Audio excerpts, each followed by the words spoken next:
High বন্ধুরা, আবার এসে গেছে নতুন একটা ভিডিও নিয়ে। আজ দেখাবো সাদা মসুর পাক কী করে তৈরি করে দেখাবো।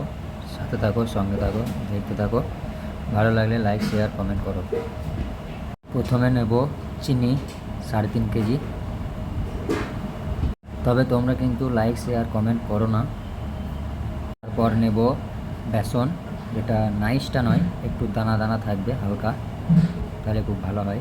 1 কেজি নেব চেলে।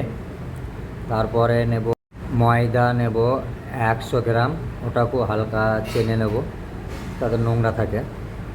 তারপরে নেব আমরা তেল, রিফাইন তেল, ওটা নেব তোমার 3.5 কিলো। এবার একটা কড়াইয়ে দিয়ে চিনিটা ঢেলে দেবো। চিনিটা ঢালা হয়ে যাওয়ার পর জল দেবো, প্রায় মিনিমাম 1 থেকে 1.5 লিটার মতো দিলেও হবে। যত জল কম দেবে তত তাড়াতাড়ি হবে। এবার তোমার ইচ্ছা, এটা তুমি কীরকম দেবে তোমার মতো করে। তারপরে কড়াইয়ে দেবো তেলটা ঢেলে দেওয়ার পর বাটিটাকে ধরিয়ে হিট করে নেব। তেলটাকে হালকা ধোঁয়া ধোঁয়া উঠবে, তখন বাটিটাকে কমিয়ে দেব। এখন হিট হোক তেলটা। তারপরে আমরা রস হয়ে গেলে রসটাকে মোটা হয়ে যাবে, মোটামুটি আঙুল দিয়ে দেখবে ভালো মোটা থাকবে। তারপরে ওই বেসন চালাটাকে ঢেলে দেবো, ঢেলে দিয়ে লাড়তে থাকবো কিছুক্ষণ ধরে। পুরোপুরি মিক্সিং হয়ে যাওয়ার পর এবার ওই তেল যেটা গরম করতে দিয়েছিলাম ওটা হিট হবে। ওটা হিট হওয়ার পর আস্তে আস্তে ওকে এখানে ঢালতে হবে। দেখবি ঠিক এরকম হবে। সেরকম হিট করে নেওয়ার পর বাটিটাকে কমিয়ে দেবে। বাটিটাকে কমিয়ে দিয়ে আস্তে আস্তে মারতে থাকবে কিছুক্ষণ ধরে। মারা হয়ে যাওয়ার পর দেখবে ঠিক শেষ মুহূর্তে এরকম হয়ে যাবে।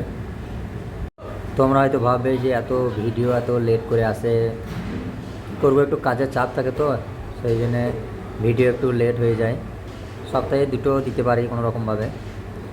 হ্যাঁ, দিয়ে এরকম করে আস্তে আস্তে হতে থাকবে। এটা শেষ মুহূর্তে নামানোর আগে এরকম হয়ে যাবে। প্রায় মিনিমাম তোমাকে 10 মিনিট মতো নাড়তে হবে। তেল শেষ, সব ঢেলে দাও। ঢালা হয়ে গেলে দেখবে ওপর দিকে যদি না ওঠে ফাঁপে, তাহলে খুব ভালো হয়। দিয়ে তারপরে কড়াইয়ে ঢেলে দেবে, টেরেতে ঢালা হয়ে যাওয়ার পর ভালো করে সমান করে নেবে, যাতে পিস কাটিং করতে হবে তো মানে একটু সমান হয়। সমান হয়ে যাওয়ার পর তাকে নিয়ে এসে তাকে এবার ফ্যানের হাওয়ায় রাখবে। মিনিমাম 2 থেকে 3 মিনিট রাখলেও হবে, দেখবে সঙ্গে সঙ্গে টাইট হয়ে যাবে।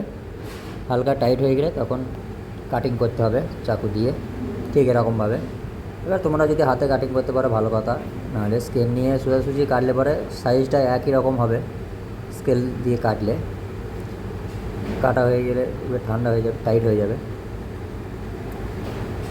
2 দিকে একই সাইজে কাটলে পরে মিনিমাম তোমার এটা 35 গ্রাম সাইজ আসবে। একটা 35 গ্রাম করে পিস আসবে।